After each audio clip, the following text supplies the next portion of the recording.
siempre hablamos de globalización. Bien, forma de interactuar entre los países, tiene mucho que ver, muchísimo que ver. ¿Hay el más? Que se relacionan indirectamente todos. Directa, indirectamente, muy bien. Justamente. ¿Desde ¿sí? qué aspectos, por ejemplo? Claro. ¿Qué ejemplos pueden dar con respecto a la globalización? A ver. Algo de la cotidianidad de ustedes. La información, por ejemplo, nos llega muy rápido. Si, no sé, hay un terremoto, ¿cuál ha sido el último terremoto? El de Marruecos. Rápidamente ya tenemos esa información gracias al desarrollo de qué? Del internet. Claro, de los medios de comunicación, del internet. Solo la información, a ver, ¿qué más? Por ejemplo, las personas pueden viajar de Japón a Argentina. Perfecto. ¿Qué más? El comercio, el intercambio de productos, eso es fundamental también. El hecho, ¿vieron por ejemplo el coronavirus cómo se expandió tan rápidamente? Tenía que ver con esta globalización y este sistema de transporte y de comunicación muy ágil que existe en la actualidad. ¿Y qué más? A ver, desde lo cultural, desde, ¿qué les parece? Algo que los afecta bastante a ustedes. Bueno, que los marca. Sí. La música. ¿Cómo se llama en coreano? ¿K-pop? No solo el K-pop, también esta cultura global, ¿sí? De la que estamos siendo protagonistas. Que un chico de, no sé, de China escuche la misma música que a lo mejor un chico de acá de Latinoamérica, de cualquier país de África, ¿verdad? Esto es producto de la globalización. Justamente es un proceso económico, político, social que justamente pone énfasis, se caracteriza, es su característica fundamental esta interdependencia, esta interacción continua entre las personas, los países, los mercados, ¿sí? La moda, el corte de pelo. Tiene sus partes positivas y negativas porque, por ejemplo, el hecho de que ustedes adopten una cultura de otro país, por ahí puede terminar reemplazando las culturas locales, ¿sí? Y si bien hoy nos parece que todos tenemos acceso a internet, lamentablemente hay zonas que no, entonces así como incluye, también genera desigualdades. No sé si alguna vez escucharon, tal vez los del cuarto, bueno, se suele ver el cuarto en el caso de geografía, así como está la globalización, también surgieron movimientos en respuestas que se llama antiglobalización y que se manifiestan a través de los movimientos sociales. Por ejemplo, las ONG, Greenpeace, el Ni Una Menos, todos esos son movimientos que surgen en respuesta a desigualdades que lamentablemente, así como la globalización une, también en algunos sectores o algunos aspectos puede generar un efecto contrario.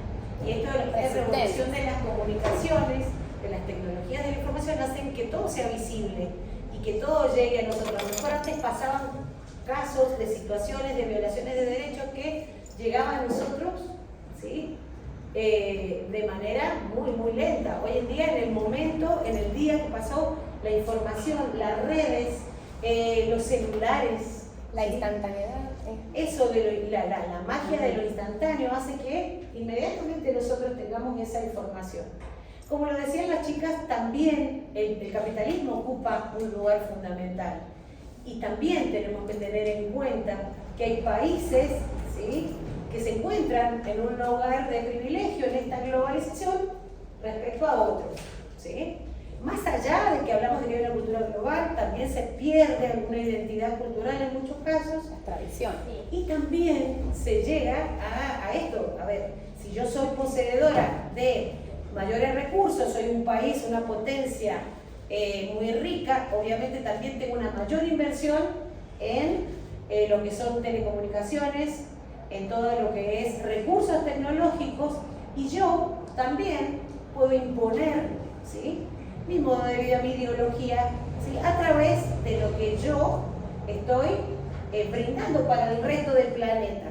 Entonces surgen culturas dominantes y otros, ¿sí?, que acceden a eso. Por ejemplo, un ejemplo muy claro es esto. Ustedes, muchos de ustedes, habrán visto Disney toda su vida, ¿verdad? Todos los programas de Disney. Pasa que muchos chicos sabían cuándo era la independencia de los Estados Unidos, cuándo era La bandera, la ciudad, reconocen, la las bandera, universidades, todo lo que tenga que ver con el norte. inconscientemente, no era que ustedes se ponían a estudiar bandera, No. inconscientemente. Eso se hace, Pero ahora, los Simpsons, por ejemplo, pero es intencional. ¿sí? Ahora, ustedes se preguntan, ¿ellos ven el paca paca, por ejemplo? ¿Estados Unidos verá el paca paca? No, ¿verdad? A ellos sí les interesa, ¿sí? Meternos su cultura, su ideología, todo. Pero bueno, ellos tienen los recursos, ¿sí? De esa Ellos manera tienen los actúan. multimedios, las corporaciones, los grupos económicos que manejan las telecomunicaciones, ¿sí? Las marcas de comida, Todo. las marcas de teléfono, la ropa, todo lo que ustedes consumen viene de un tipo de empresas que las vemos en geografía. ¿Cómo se llaman esas empresas? ¿Cómo? Las multinacionales, ¿sí? ¿Por qué se llaman multinacionales?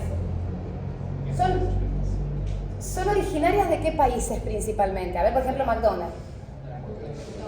De Estados Unidos, no sé, Toyota, por hablar de una automotriz.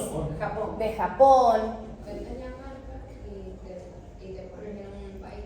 Claro, las franquicias. Y algo ¿sí? muy característico también de estas empresas, que por ahí pertenecen a países como Estados Unidos, el proceso productivo está disperso en el mundo, ¿verdad? Se fabrica La en Vietnam, deslocalización. por ejemplo, ¿sí? Pero bueno, en otro lugar es donde se comercializa el centro, a lo mejor todo lo que tiene que ver con la empresa, con lo que son las cuestiones ya más empresariales o las, como se dice, los directorios de esas empresas están en sedes importantes. ¿Ven que la profe Andrea les hablaba de la industria textil en Europa? Bueno, la industria textil, en las épocas de la revolución industrial, que son muy importantes, bueno, la industria textil es muy contaminante, ¿sí?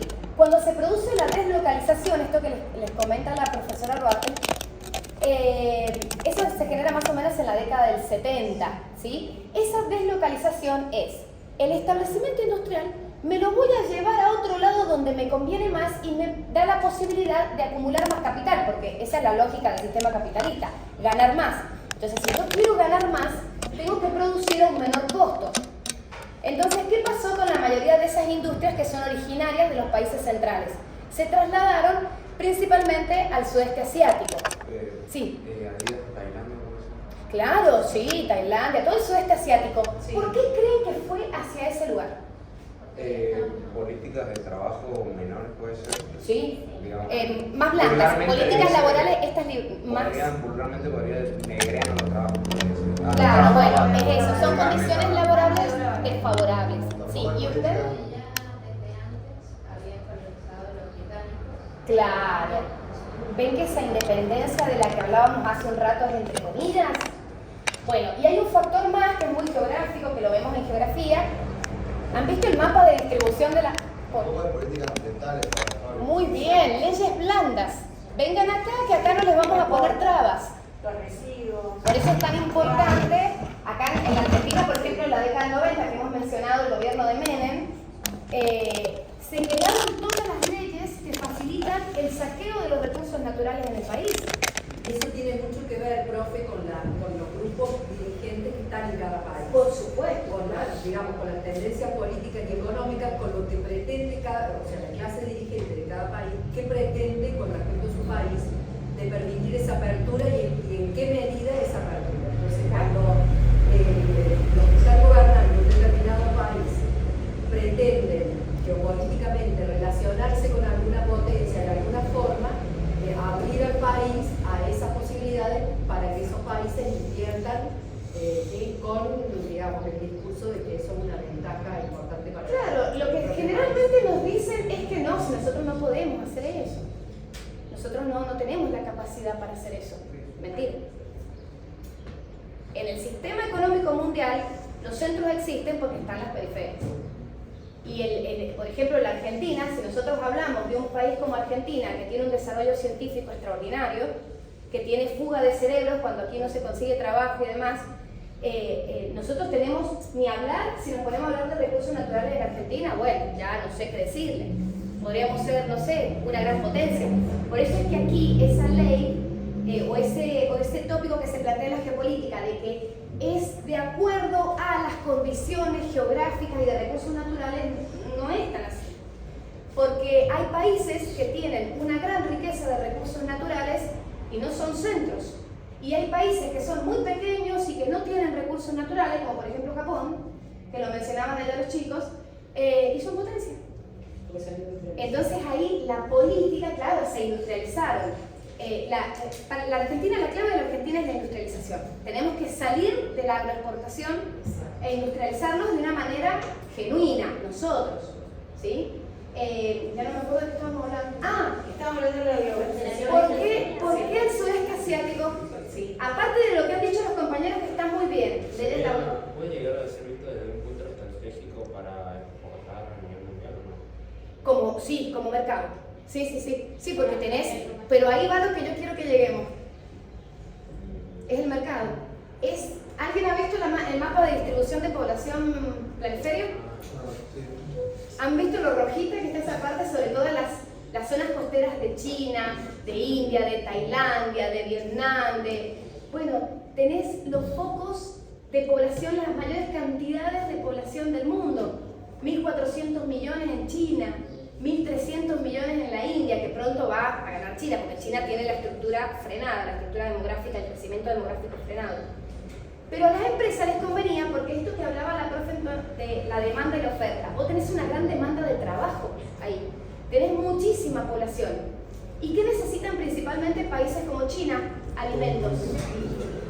Ellos necesitan alimentos, tienen un gran problema con respecto a la alimentación. No tienen cómo alimentar a tantísima cantidad de personas, entonces necesitan importar alimentos, pero a su vez tienen que vender los productos que producen. Todo es made in China, ¿se han dado cuenta? No sé, los otros días compro un salero, que ya estoy traumada con el salero, porque lo he dicho mil veces. Made in China, un salero. Bueno, ese ingreso masivo de productos extranjeros no posibilita el desarrollo industrial local. Pero como vos producís alimentos, en este caso la soja, que se la vendemos principalmente a los chinos y a los europeos, ellos necesitan alimentos. Entonces, yo no te voy a comprar la soja si vos no me compras lo industrializado. ¿Ven lo que son las tensiones? ¿Me entienden? Entonces, vos no podés plantear una industrialización porque a veces los chinos yo no te compro más soja. Exacto, un poco lo que pasaba con las carnes, ¿se acuerdan? La década del 30, el famoso pacto Roca-Runciman, Claro. para sostener esa cuota mínima de carne, ¿verdad? Un pacto humillante para el pueblo, para la Argentina. Pero bueno, un sector que se beneficiaba. En este caso, nosotros ahora con los chinos, por China, lo vemos. ¿Qué ¿verdad? sector se beneficiaba? El sector ganadero, sí, el sector, la elite. Un sector muy pequeño que concentra tierra. Exacto. Es el problemón que tenemos en la Argentina. Otra cosa importante, bueno, hablando de China, nosotros vemos políticas que tiene China, de la sobrepoblación que tiene, vemos que hay gente que de alguna manera subsidian, facilitan la manera de que ellos se instalen en todo el mundo. De repente ustedes ven muchísimos supermercados chinos. Ustedes dicen, no, que tienen plata, vienen y se ponen supermercados, vienen con mucha plata. Realmente son políticas de Estado, ¿verdad? Ahora nosotros no sabemos en qué consiste esa política, quiénes son esas personas que vienen, no sabemos si tienen antecedentes penales o no. No lo sabemos, la brecha cultural tampoco nos lo permite, ¿sí?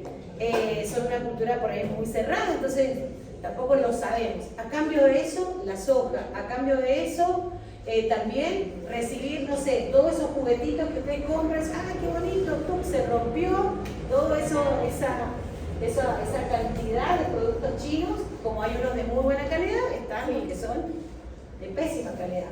Pero eso tiene que ver con las negociaciones justamente que tienen los estados. En cómo nos incluimos geopolíticamente en el mundo. Exacto. ¿Sí? Esas son algo muy real, bueno, que se observa. Y un poco, bueno, para terminar mi idea, y las dejo a las chicas, en esto de la globalización, hablamos de que se tiende esa cultura global a que no hayan barreras de ningún tipo, ni barreras arancelarias, comerciales, ¿sí? Culturales, pero inevitablemente los países más poderosos, ¿sí?, van a ser los poseedores de los que acceden, incluso sus poblaciones, a la tecnología, a las mayores posibilidades. Y los países que económicamente no pueden acceder, obviamente se van a encontrar en un grado de desigualdad. Esto incluso, a ver, a un nivel muy sencillo, nos dejó ver la pandemia, ¿sí? Que también tiene que ver la globalización, como lo decía la profe, el hecho de los transportes, las comunicaciones, cómo eso, ¿sí? Rápidamente se expandió. También lo vimos en nuestros ámbitos con la escuela, quienes podían en el momento, algunos estuvieron muy tranquilos, tenían la compu, tengo la tablet, tengo internet, pero muchos no, y fue muy crítico, ¿sí? Entonces, es ahí cuando tenemos que ver las políticas de Estado para que esa situación no se dé. Y eso, bueno, producto también de la globalización. No todos podían acceder al Meet, al Zoom, porque no, teníamos en la casa a lo mejor había una compu, había un celular que estaba más o menos bueno como para poder bajar aplicaciones. Eso es una Las vacunas, se me viene a la cabeza el tema de las vacunas, cuando en Europa los países ya tenían 3 vacunas por habitante, en África no había llegado ni una vacuna. Y el desarrollo científico, obviamente, y tecnológico de África está muy atrasado, producto de este colonialismo del que hablábamos anteriormente. Entonces eso hay que analizarlo en profundidad, ¿sí? No es que la gente es pobre porque quiere serlo. Bien, chicas. Bueno, después les hemos puesto, si querés. Les hemos puesto algunos estudios de caso que se podrían abordar. Bueno, en realidad ustedes han visto que la geopolítica es muy amplia y se puede hablar un montón de cosas, ¿sí? Pero cuando ustedes tengan que trabajar con el país que se sortee, ¿sí? Lo pueden abordar de una manera integrada y bueno, nosotros les vamos a mencionar algunos ejemplos de estudios de casos actuales que son abordados por los países desde la óptica, desde la política, desde lo geográfico, ¿sí? En este caso les hemos puesto el desarrollo sostenible. Acá hay 2 chicos de química que son excelentes. ¿Les podrían decir al resto qué entienden? Hay otros marcianos. ¿Qué sería el desarrollo sostenible? ¿Por qué? ¿Lo preguntado? ¿Por qué? El más experimentado. ¿El más experimentado? A ver, Cátedra, porque sí. muy buena alumna. Bueno, me imagino que va de la mano de que a medida que va creciendo el país, o bueno, cualquier cosa, una empresa puede ser, ¿no? Sí o sí tiene que llevar de la mano los ingresos con los egresos, por así decirlo, tal vez, o ir llevando políticas que sirvan para este desarrollo. Bien. ¿Alguno más? A ver, no, pero hablamos los nombres, porque si no, no participan. Bien, a ver, algo de desarrollo sostenible, ¿qué será? Desarrollo sostenible. ¿Qué tiene en cuenta, aparte de contribuir al desarrollo desde el punto de vista económico, pero qué más? Las políticas estas que muchas veces toman las empresas para tanto que no se las imponen ellas la mayoría de las veces, pero que son amigables con el medio ambiente. Bien, Tiene mucho que ver. A ver, Ángel, ¿qué va a decir? O sea, las políticas de una empresa para que pueda como servir tanto en el medio ambiente como generar algún impacto bueno y que sea una empresa de larga distancia. Porque, por ejemplo, yo puedo tener una empresa de petróleo que si yo saco acá, ya no tengo más y encima estoy haciendo mal al medio ambiente. Tiene que ser como algo sostenible en muchos aspectos, ambiental, en la economía. Bien, en las generaciones futuras también, bien. El concepto de desarrollo es muy ambiguo. Vos podés considerar el desarrollo como acumulación de cemento y de chatarra electrónica porque has consumido tanto. Dicen que para el consumo de Europa y Estados Unidos se necesitaría, si todo el país, todo el mundo consumiera como Europa y Estados Unidos, necesitaríamos 5 planetas más o menos, para que se den una idea de las diferencias en el consumo. Entonces, si medimos el desarrollo por chatarra electrónica o por, no sé, hectáreas de cemento construido, estamos hablando de un desarrollo que no es amigable ni sostenible con el medio ambiente. Y también, como lo que decía, lo de la sobreproducción, también si vas a tener una empresa que no produzca de más, o que tampoco no tenga materia prima y empiece a no producir, entonces quien quiebra Ahí entra lo de la producción circular, porque la producción que domina el mundo es la producción lineal. donde yo creo un producto que desde el inicio hasta el final está formado por productos que no se pueden reciclar ni reutilizar, y su deposición final va a relleno sanitario, o sea, todo va a algún lugar, la basura no desaparece. Esos son conceptos ambientales que tenemos que tener muy claros. Entonces surge el concepto de economía circular, donde los productos se elaboran con productos reutilizables, reciclables, y que al finalizar su utilidad se pueden seguir utilizándose para reutilización, para otros usos, o reciclaje, que cuando se desarma y sus partes se pueden reciclar para volver a crear productos. Eso es parte de un desarrollo, ahí estamos hablando de otro desarrollo, de un desarrollo sostenible. ¿Sí? Es sostenible en el tiempo, donde los recursos naturales estén para las próximas generaciones. Son políticas de Estado, ¿verdad? Claro. Llevar el progreso de la sociedad a un bienestar económico, social, pero sin que ese progreso económico, social perjudique o vaya en detrimento, ¿sí?, del medio ambiente, por ejemplo. ¿Sería como el caso del agua? Con el agua. Claro, sí. Muy buen ejemplo. Acá nosotros les hemos puesto los principios del desarrollo sostenible para que ustedes vean que cuando toque el país, o sea, es muy abarcativo, tienen que saber cómo ese país encara, por ejemplo, políticas o acciones para poner fin a la pobreza, políticas educativas, políticas sanitarias, políticas ambientales, ¿sí? Cómo manejan los recursos. A ver, es muy amplio, son muchos principios, pero la idea es que ustedes analicen y estudien el país que les toque desde una perspectiva amplia, ¿sí? Y que sepan responder cuando les hagan una crítica o un aporte, que sepan en qué situación actual está el país. Y fíjense, pobreza, hambre, salud, educación, igualdad de género, ¿sí?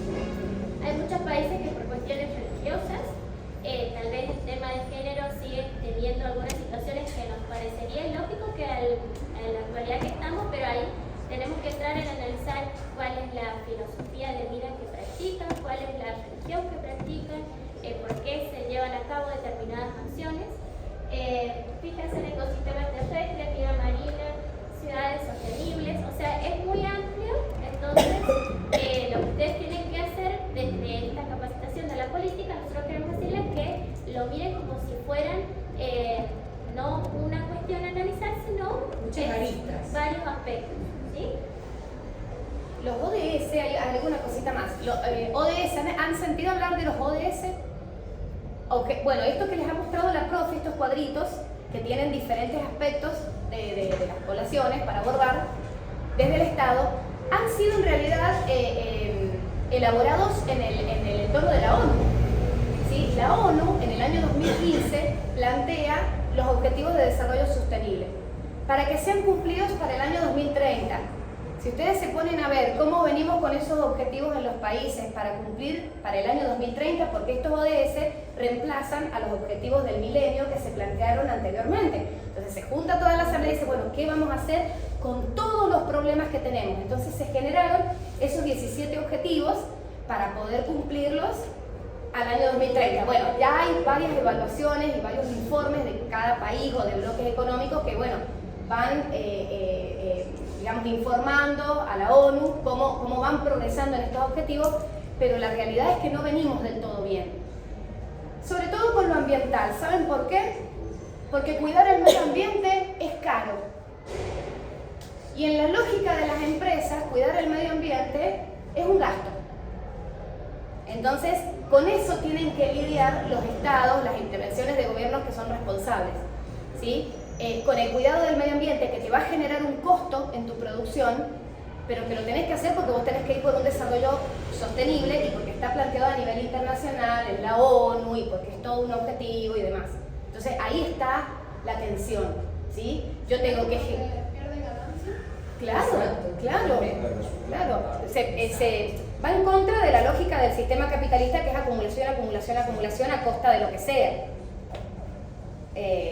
Obviamente que tiene sus mutaciones porque no puede destruir el medio ambiente, pero... Estaba viendo documentales de la Coca-Cola mucho tipo de agua para hacer Sí. tratamiento, o sea, Para hacer un litro a saber cuántos litros ha gastado de agua. Bueno, en San Juan pasa por la minería. Sí. Hay que confiar en Y con el riego al manto también. hay que confiar en eso.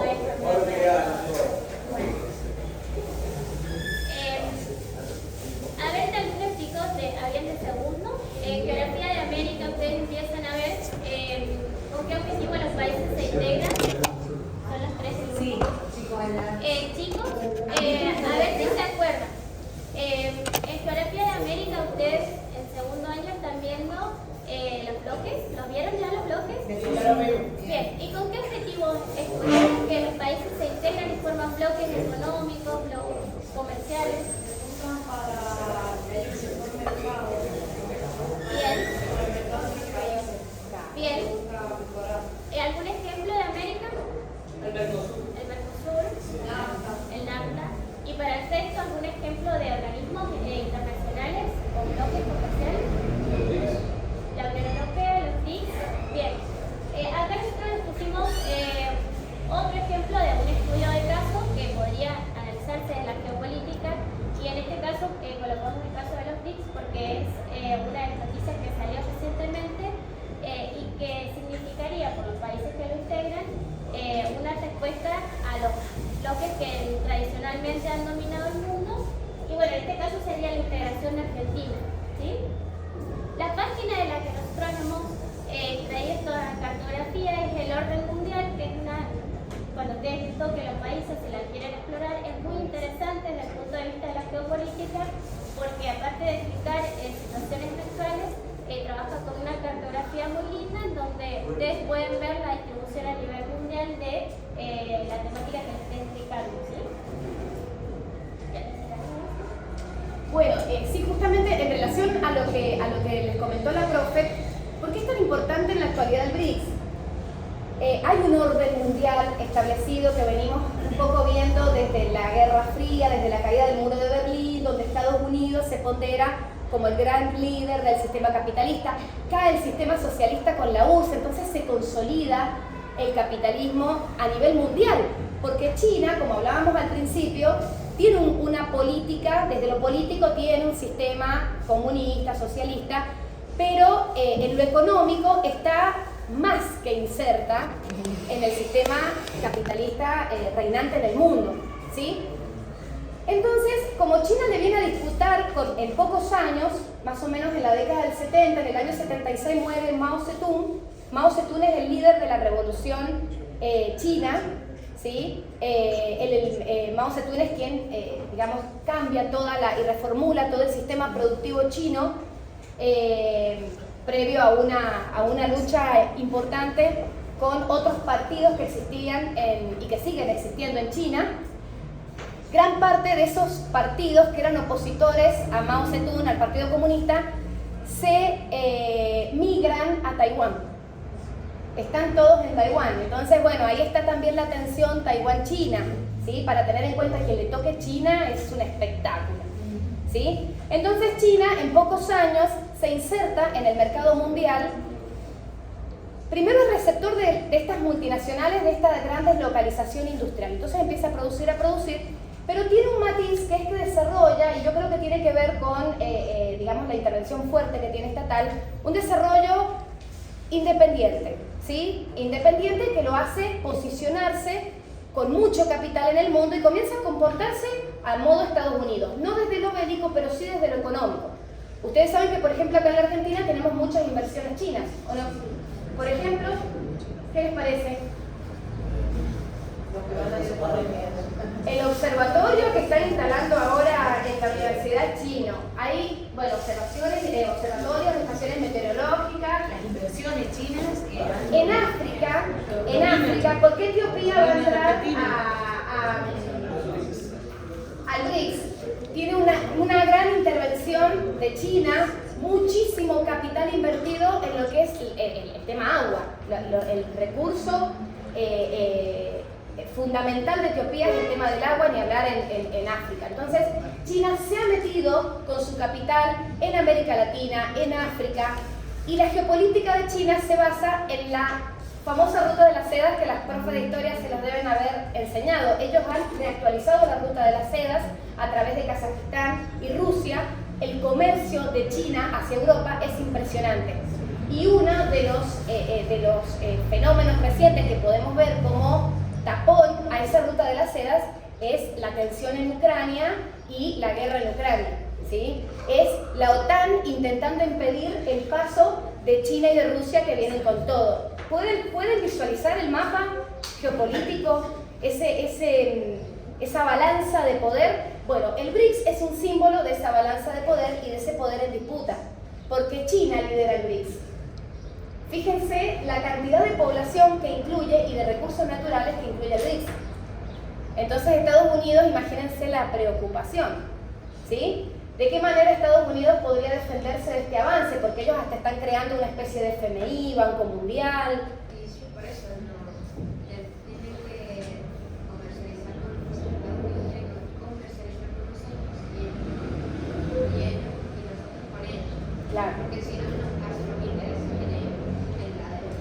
Ahí tenemos que ver nosotros, si nos vamos a meter en el BRICS, ¿cómo nos vamos a insertar? ¿De qué manera? ¿Vamos a seguir metiéndole soja a China? Bueno, veamos qué vamos a hacer porque ese es el tema. No es que unos son buenos y los otros son malos. No, aquí son todos malos. Interés estratégico. Todo tiene Claro. que ser. Y Claro. más la Argentina en un momento de cambios políticos, o sea, estamos en una situación, tenemos que ver si Claro. este BRICS... China quiere lo mismo que Estados Unidos, que es dominar el comercio en el mercado mundial. Punto. Claro. Es así, ¿se entiende? Todo después de octubre. Ah, sí, es. Sí, eso.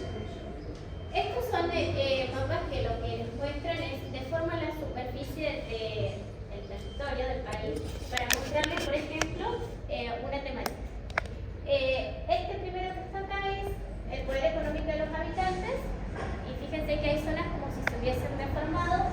Fíjense en el caso de África, la particularidad, ¿sí? Es como si prácticamente sale casi nula o que no existiera. ¿Por qué les parece que esa diferencia entre África y Asia o África y América del Norte? ¿A qué hace referencia? A las inversiones, a las desigualdades, a esto del crecimiento económico que tiene el país, la posibilidad de que los habitantes puedan tener posibilidades de ascender económicamente o modificar su situación social. La esperanza de vida, ¿se acuerdan qué es? Un promedio de... Entonces, no sé. O sea, ¿cuánto? Se la llevé por eso. Sí, pero sé de memoria. Es la cantidad de años que se espera que una persona viva, ¿sí? ¿Qué les parece? ¿Dónde viven más o menos las personas? Ahí se lo está mostrando el mapa.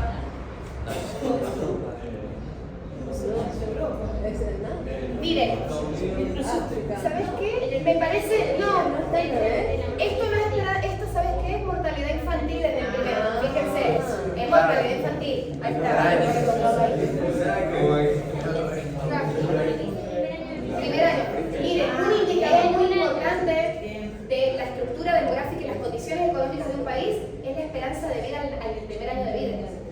Un país que tiene muy alta la mortalidad en el primer año de vida te está hablando de una economía muy pobre, ¿sí? Por eso es que, bueno, pueden ver que Es decir, en los países donde hayan mayor mortalidad infantil, nos está diciendo que las cuestiones sanitarias no están funcionando bien, las políticas tal vez destinadas alimenticias, la cuestión educativa, sí, es una combinación. Siempre cuando quieran analizar una situación desde la geopolítica no van a tener que recurrir a una sola causa, sí, tiene que ser múltiple para poder analizarlo y entender.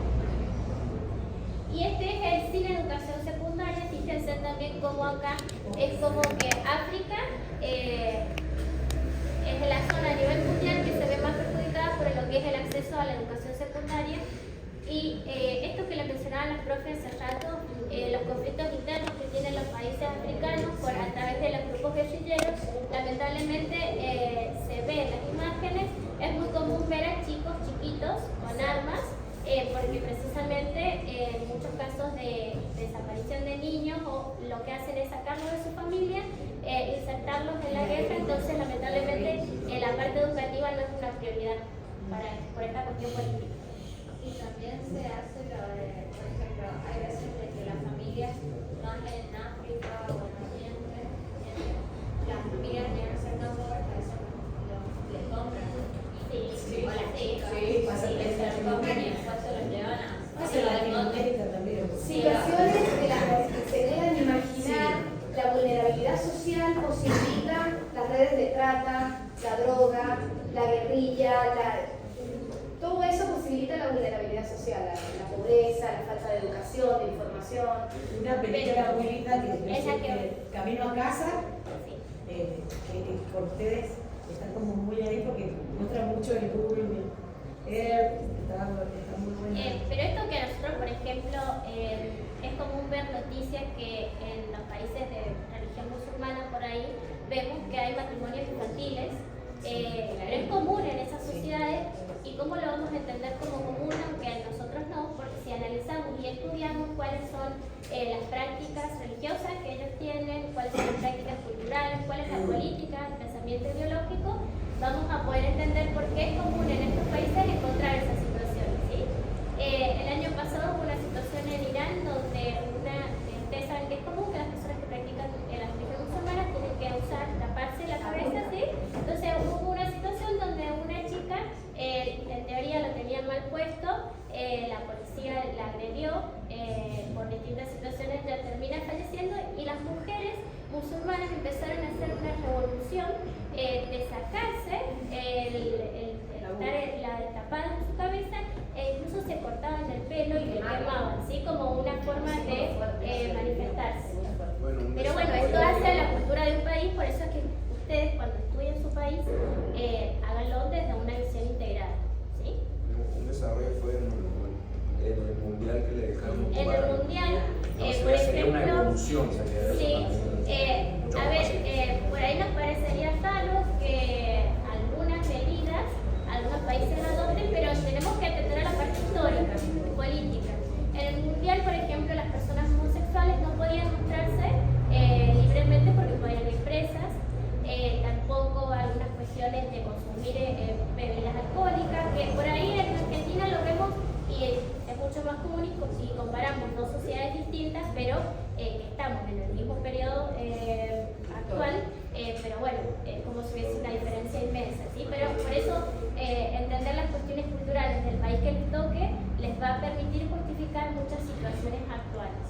Bueno, justamente la desigualdad de género, que es un poco de lo que estamos hablando, es mucho más pronunciada, fíjense en el mapa, en lo que es Medio Oriente y parte de África, ¿sí? Esto tiene que ver, como les dice la profe, con cuestiones culturales, pero tiene que ver también con el desarrollo, porque en los países desarrollados las mujeres estudian, trabajan, esa inserción en el mundo les posibilita acceder a información, a decidir cuándo tener hijos, cuántos tener.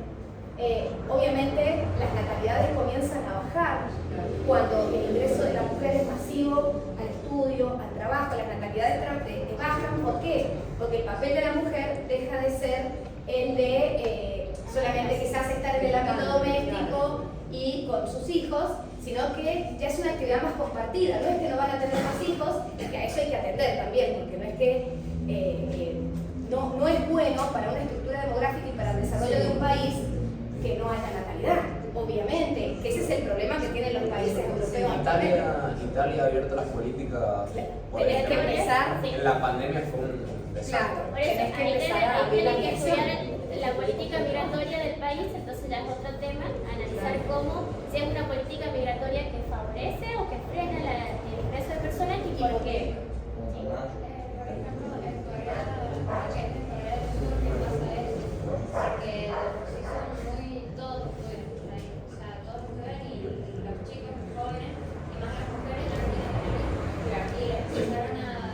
Y empezaron a ver políticas más para incentivar la natalidad. Pero va bajando. ¿Qué podría ser que incentive la natalidad? Por ahí hay que cuestionarse mucho, bueno, ¿por qué las mujeres deciden no tener hijos?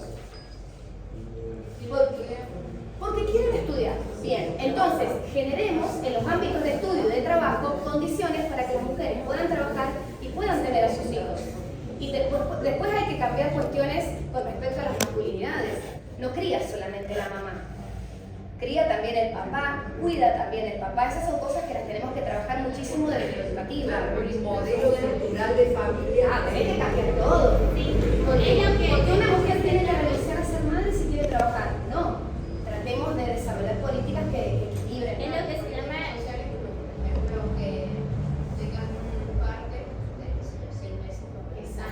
Claro, ahora por ejemplo el papá puede tomar la licencia larga, puede tomar, o sea, es un mes para la mamá y después el papá puede optar por tomar la licencia larga, entonces la mamá vuelve a trabajar, el papá se conecta con su hijo porque pasa muchísimo eso de que hay desconexión entre el papá y los hijos, entonces es equilibrar, no es ir a los extremos y a decir nadie va a tener hijos porque no es bueno eso para un país.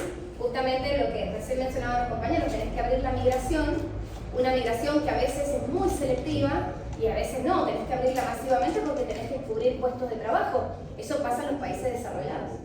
Y eso causa tensiones raciales y Tremendo, sociales. que lo hemos estado viendo recientemente. Sí. En Italia creo que habían elegido presidente, no sé si así ya no sé. Sí, una presidenta es. Sí, que una había mujer. cerrado todas las fronteras para que no llegaran inmigrantes. Sí. bueno, ahí es que le toque. A que le toque Italia se va a tener que poner muy en ese papel. No, a veces cuesta un montón porque te tenés que poner a defender cosas que por ahí no estás de acuerdo, pero lo tenés que hacer. Lo tenés que hacer porque estás representando a ese Y país. en esto que les decíamos, los medios de comunicaciones han salido muchas noticias del mar Mediterráneo vinculado a lo que son el movimiento ilegal de los inmigrantes. Ahí entra la palabra refugiados.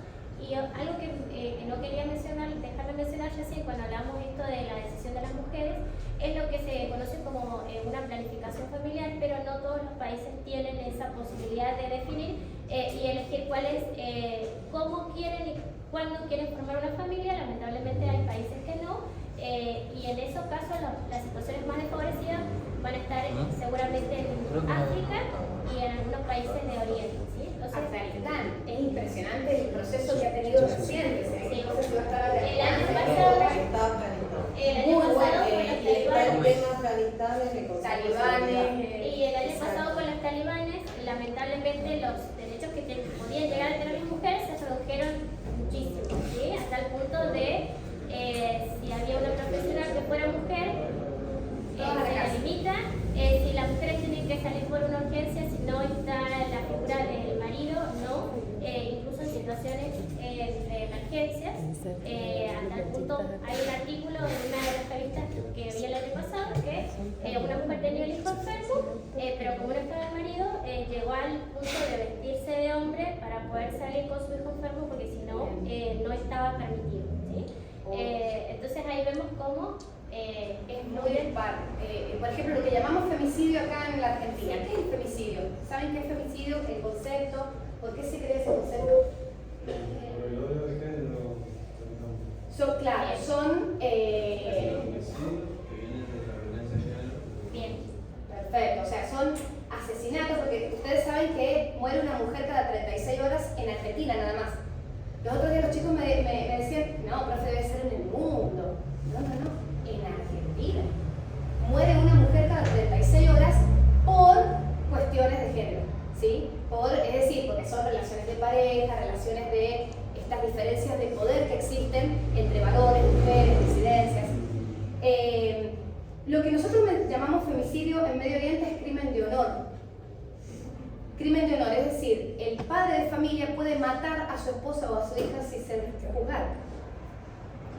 Para que ustedes vean las diferencias. No, y hay casos, eso en el Atlas de Le Monde, hay un Atlas de la Revolución de las Mujeres que muestra una cartografía donde hay países donde si la mujer fue violada por su marido, el marido no le hace nada porque es el marido, ¿sí? Y en la Argentina es reciente.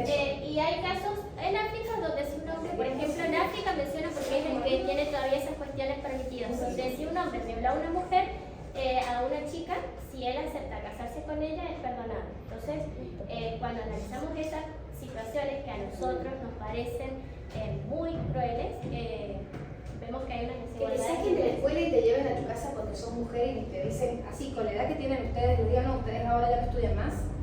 Eso pasó en Afganistán. El año pasado. Sí, el año pasado. O sea, es para tenerlo muy en cuenta. Así que No, y hay otros países, vamos a ir a más extremos. El caso de Sudán del Sur, que está en para los mayores. Están en una guerra terrible entre ambos. ¿Cuál es a qué se dedican cuando entran a una población a violar mujeres? Porque el grupo, la familia, aquella mujer que es violada, es dejada de lado por su familia.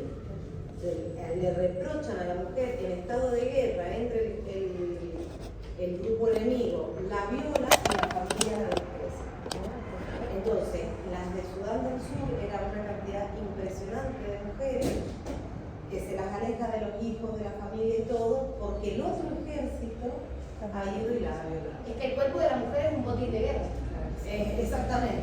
El cuerpo histórico de la Segunda Guerra Mundial, las historias de las japonesas, las alemanas, las italianas, las francesas cuando estaba la ocupación alemana, La conquista americana.